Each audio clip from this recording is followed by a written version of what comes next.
Hi everyone, this is your host Simon. This is my first European city guide, and it's quite a special one for me because I was born in this city and I hold Luxembourgish citizenship. So let's start because I'm excited to tell you more about it.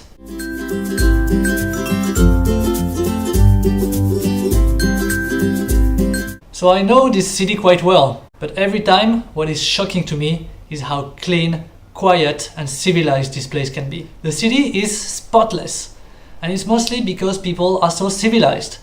And there is no honking, no arguing, no music blasting from windows. Sometimes I actually find it a bit too quiet, to be honest. The second surprising thing when you arrive here is the language diversity. Most people in Luxembourg speak 4 languages.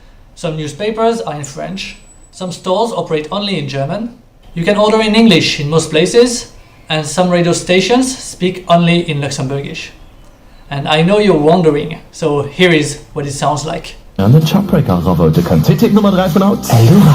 Finally, Luxembourg is known for being a rich country. So you might think that people drive Lamborghinis, that they live in decadent mansions, but it's far from being the case. People live in very decent homes and drive good German cars, but they don't display their wealth in an outrageous manner.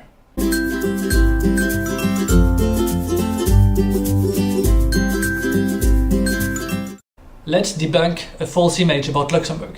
Luxembourg is not only a city, it's a full country. You might think because the capital city has the same name as the country that it's like Singapore or Monaco. But Luxembourg has 12 communes with many little towns in each of them. The 2 largest cities are Luxembourg City and Esch-sur-Alzette in the south of the country.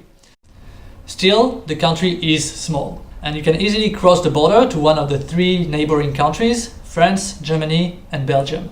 There are actually 200,000 people crossing the borders every day to come work in Luxembourg. That's about a third of the total population and half of the working population in Luxembourg. This is causing huge traffic jams every day at peak hours on highways. The geography of the city itself is quite peculiar. It is built around a huge canyon called the Grund. It splits the city in 4 different parts: the old city, the railway station area, the Grund itself, and a new neighborhood called Kirchberg. Impressive bridges have been built to connect the 2 sides, and there are 2 public elevators and 1 cable car to let you go up and down from the Grund. The old city is quite small, and you can visit most of it in one day on foot. It includes landmarks such as the Grand Duke's Palace, the cathedral, and small medieval streets. From there, you can go to the Grund, and you will see the Kasemates, strategic fortifications built within the cliff to protect the city from invaders. Down in the Grund, it's charming and quiet, but it is also where you can find the most lively bars, nightclubs, and pubs where you can watch live sports or sing karaoke. The new city, built on the plateau called Kirchberg, is also an interesting place to go. On weekdays, it's a place for business with a lot of banks, law firms and European institutions. But it is also a great destination to go at night or on weekends, as you'll find there the largest mall in Luxembourg, a large cinema, restaurants, sport venues, the Modern Art Museum and the Philharmonie, a classical music venue with outstanding architecture.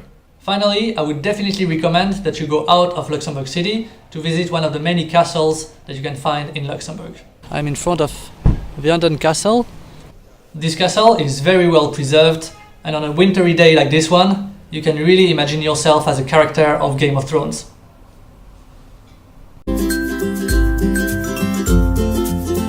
Most of the food in Luxembourg is very similar to what you could find in Germany or northern France. This means a lot of sausages. But Luxembourg still has local specialties, and let's hear my grandmother talk about them.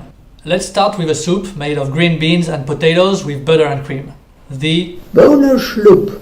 The national dish is Jut mat de bonen. C'est le collet du porc qu'on fait mariner et sécher et des grosses fèves. In every bakery and in most butcher's shop, you will find Riesling pastation, or in French, pâté au Riesling. It's one of my favorite things in Luxembourg. It has the perfect ratio of crispy dough, flaky and buttery, and dense meat, and this tangy, jellified wine that makes all the difference. The traditional dessert is Bamkour. mostly served for big occasions. Corcase is the typical cheese from Luxembourg. It comes in this retro packaging. It has a weird texture. It looks like slime, but don't be afraid. It's really good on toast. It's a bit smelly, but it's definitely worth it. When it comes to drinks, Luxembourg has a nice range of local beers. Luxembourg also produces good white wine around the Moselle River, and it has a very respectable sparkling wine called Crémant. Luxembourg is wealthy.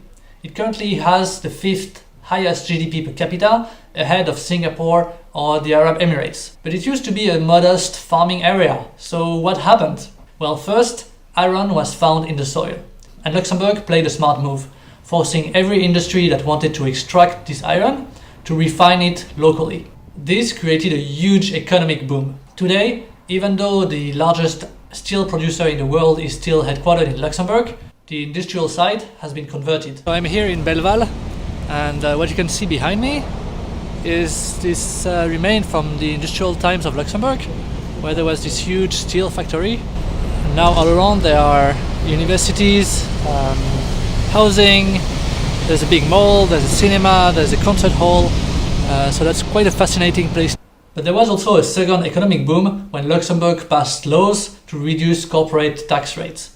These benefits later had to be removed because they were creating an unfair advantage within the European Union. Nonetheless, Luxembourg still finds ways to attract huge companies like Amazon, Apple, eBay, and many more. Sometimes this involves controversial solutions, some of which have been revealed by the LuxLeaks in 2014. Today, Luxembourg is investing in new technologies and trying to attract startups. It even has the ambition to become the world leader in space mining. The Luxembourg society is interesting. People from Luxembourg fear that their identity and their language will be diluted in the internationalization of the society. Yet, despite having "we want to remain what we are" as their official motto, Luxembourg is very welcoming. A fifth of its population is made of Portuguese immigrants, for example. Luxembourg also has a very progressive society. The Prime Minister is the first head of state to be openly gay. Cannabis is legalized for medicinal and soon for recreational purposes. And in 2020, Luxembourg will be the first country in the world to offer free public transportation to all its citizens and even to visitors. Now let's move to the traditional interview section and see what it feels like to live in Luxembourg.